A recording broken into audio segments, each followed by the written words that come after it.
Il existe des personnages que l'on regarde simplement passer à l'écran.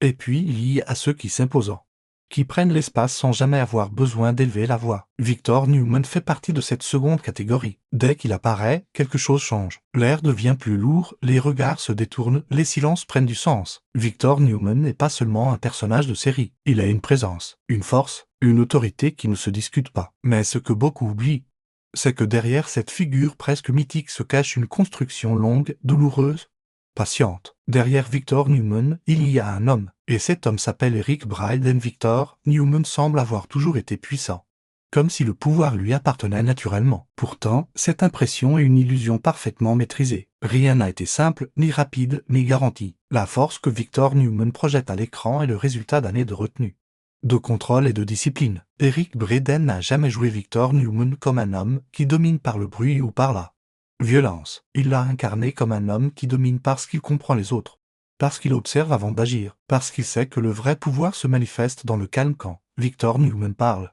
Il ne gaspille pas ses mots. Chaque phrase est mesurée, chaque silence est intentionnel. Ce n'est pas un hasard, c'est une philosophie. Victor Newman n'a pas besoin d'expliquer qui il est. Les autres le savent déjà, et cette certitude, cette assurance presque intimidante, vient d'un passé que l'on ne voit pas toujours, mais que l'on ressent constamment. Un passé fait de pertes, de combats intérieurs, de solitude assumée. Eric Braeden a compris très tôt que Victor Newman devait être plus qu'un antagoniste ou qu'un homme d'affaires impitoyable. Il devait être crédible, humain, profond. Victor Newman ne se bat pas seulement contre ses ennemis visibles. Il se bat contre ses propres failles, contre ses émotions, contre la peur de perdre le contrôle. C'est cette lutte intérieure qui le rend fascinant. Il n'est pas invincible. Il est résistant. Travers les années, Victor Newman traverse des trahisons, des échecs, des pertes personnelles qui auraient brisé n'importe quel autre personnage. Mais lui ne se brise pas. Il se transforme. Chaque chute le rend plus lucide. Chaque douleur le rend plus stratégique. Victor Newman apprend. Il s'adapte. Il survit. Et dans cet apprentissage constant, Eric Braeden insuffle quelque chose de rare, une évolution réelle. Victor Newman d'aujourd'hui n'est pas celui d'hier. Il porte le poids de ses décisions passées. Son regard a changé. Il est plus lourd, plus profond, plus conscient du temps qui passe. Ce qui distingue Victor Newman des autres figures de pouvoir, c'est qu'il ne cherche pas l'approbation. Il n'a jamais cherché à être aimé. Il cherche le respect. Et même cela, il ne le demande pas. Il l'impose par sa constance, par sa cohérence, par sa capacité à rester debout quand tout s'effondre autour de lui. Victor Newman comprend que le pouvoir a un prix, et il est prêt à le payer. Souvent seul, souvent incompris. La solitude est l'un des thèmes les plus silencieux mais les plus puissants du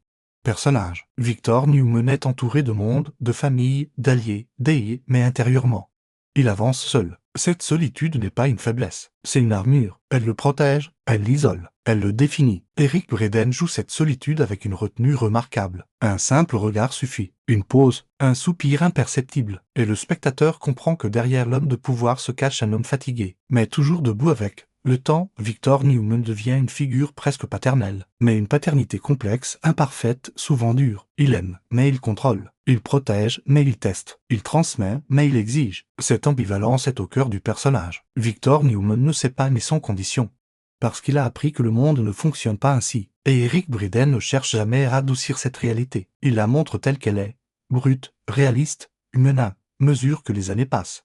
Victor Newman ne cherche plus seulement à gagner, il cherche à comprendre ce qu'il laissera derrière lui. La notion d'héritage devient centrale. Non pas l'héritage matériel, mais l'empreinte, l'impact, la trace laissée dans la vie des autres. Et c'est là que le personnage atteint une profondeur rare pour une série télévisée. Victor Newman devient une réflexion vivante sur le pouvoir, le temps et les choix. Eric Braeden apporte à cette phase une sagesse qui ne peut pas être jouée artificiellement. Elle se ressent, elle vient de l'expérience, de la vie, de la compréhension que tout pouvoir est temporaire, mais que certaines valeurs peuvent survivre. Le regard de Victor Newman aujourd'hui est moins dur, mais plus tranchant. Il parle moins, mais chaque mot pèse davantage. Il n'a plus besoin de prouver. Il est devenu ce qu'il est. Victor Newman n'est pas un héros. Il n'est pas un exemple à suivre aveuglément. Il est un miroir. Il nous montre ce que la peur de perdre peut créer, ce que la volonté de contrôler peut coûter, mais aussi ce que la discipline, la résilience et la lucidité peuvent construire. Il nous rappelle que la force réelle n'est pas toujours visible, qu'elle se cache souvent dans la capacité à encaisser sans se plaindre, à avancer sans applaudir. Aujourd'hui, Victor Newman est une légende non pas parce qu'il est parfait, mais parce qu'il est cohérent. Il est resté fidèle à lui-même dans un monde en constante évolution, et c'est précisément pour cela qu'il marque encore les esprits. Eric Braeden n'a pas simplement interpréter un rôle, il a créé une présence intemporelle. Un personnage qui traverse les générations sans perdre son impact. Victor Newman ne disparaît jamais.